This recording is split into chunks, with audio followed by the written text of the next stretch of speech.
വേറെ തന്നെ തിരിഞ്ഞ് വെള്ളം പറഞ്ഞായി. ഇനി ഇത് നമുക്ക് ഒരു പാത്രത്തിൽ വെള്ളം എടുത്തിട്ട് അതിലേക്ക് ഇടണം. നെയ്യ് മാത്രം എടുത്തിട്ട്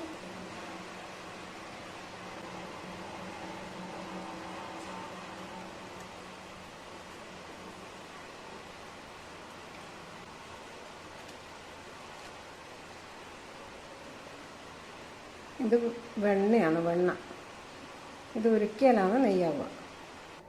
ഇത്രയും വെണ്ണ കിട്ടി. ഇനിയിപ്പോൾ ഇത് നമുക്ക് അടുപ്പത്ത് വെച്ച് ഉരുക്കിയിട്ട് നെയ്യാക്കാം. ഞാനിപ്പം കുറച്ച് മാത്രമേ നെയ്യാക്കുന്നുള്ളൂ. ബാക്കി വെണ്ണയായിട്ട് തന്നെ നമുക്ക് ഉപയോഗിക്കാൻ പറ്റും. ഇത് ഫ്രിഡ്ജിലെടുത്ത് വെച്ചാൽ മതി. നല്ല എയർടൈറ്റുള്ള പാത്രത്തിൽ എടുത്ത് വെച്ചാൽ എത്ര കാലം വേണമെങ്കിലും ഇരിക്കും. നമുക്ക് നെയ്യ് വേണമെന്ന് തോന്നുമ്പോൾ അന്നേരം ഈ വെണ്ണ എടുത്ത് ഉരുക്കിയാൽ മതി. എണ്ണ ഇട്ടൊരു 2-3 മിനിറ്റ് കഴിയുമ്പോൾ തന്നെ നെയ്യ് ഇങ്ങനെ കൊണ്ടിട്ട് ഫുള്ളായിട്ട് കിട്ടും നമുക്ക്. ഇപ്പം ഏകദേശം നമ്മുടെ നെയ്യ് റെഡിയായി. വേണ്ടാത്ത പാലിൻ്റെ അംശങ്ങളെല്ലാം വേർതിരിഞ്ഞിട്ട് നെയ്യ് വേറെയായി വന്നു. ഈ കളർ വരുമ്പോൾ നമ്മളിത് ഓഫാക്കണം. ഇല്ലെങ്കിൽ നെയ്യുടെ കളറിന് ചേഞ്ച് വരും. ഇത് മൂക്കുന്നതിനനുസരിച്ച്, ഈ പാലിൻ്റെ അംശം മൂക്കുന്നതിനനുസരിച്ച് നെയ്യുടെ കളറിനും വ്യത്യാസം വരും. ഈ ഇതാകുമ്പോൾ നമുക്ക് ഓഫാക്കി വെക്കാം.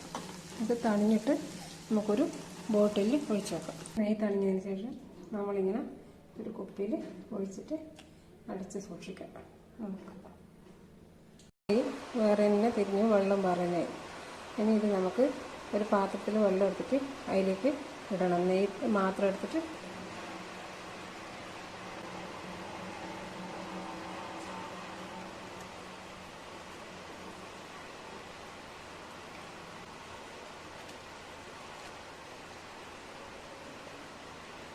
ഇത് വെണ്ണയാണ്. വെണ്ണ ഇത് ഉരുക്കിയാലാണ് നെയ്യാവുക. ഇത്രയും വെണ്ണ കിട്ടി. ഇനിയിപ്പോൾ ഇത് നമുക്ക് അടുപ്പത്ത് വെച്ച് ഉരുക്കിയിട്ട് നെയ്യാക്കാം. ഞാനിപ്പം കുറച്ച് മാത്രമേ നെയ്യാക്കുന്നുള്ളൂ. ബാക്കി വെണ്ണയായിട്ട് തന്നെ നമുക്ക് ഉപയോഗിക്കാൻ പറ്റും. ഇത് ഫ്രിഡ്ജിലെടുത്ത് വെച്ചാൽ മതി. നല്ല എയർടൈറ്റുള്ള പാത്രത്തിൽ വെച്ച് വെച്ചാൽ എത്ര കാലം വേണമെങ്കിലും ഇരിക്കും. നമുക്ക് നെയ്യ് വേണമെന്ന് തോന്നുമ്പോൾ അന്നേരം ഈ വെണ്ണ എടുത്ത് ഉരുക്കിയാൽ മതി. എണ്ണ ഇട്ടൊരു 2-3 മിനിറ്റ് കഴിയുമ്പോൾ തന്നെ നെയ്യ് ഇങ്ങനെ കൊണ്ടിട്ട് ഫുള്ളായിട്ട് കിട്ടും നമുക്ക്.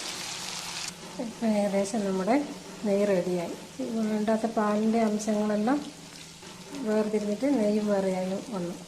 ഈ കളർ വരുമ്പോൾ നമ്മളിത് ഓഫാക്കണം. ഇല്ലെങ്കിൽ നെയ്യുടെ കളറിന് ചേഞ്ച് വരും. ഇത് മൂക്കുന്നതിനനുസരിച്ച്, ഈ പാലിൻ്റെ അംശം മൂക്കുന്നതിനനുസരിച്ച് നെയ്യുടെ കളറിനും വ്യത്യാസം വരും. ഈ ഇതാകുമ്പോൾ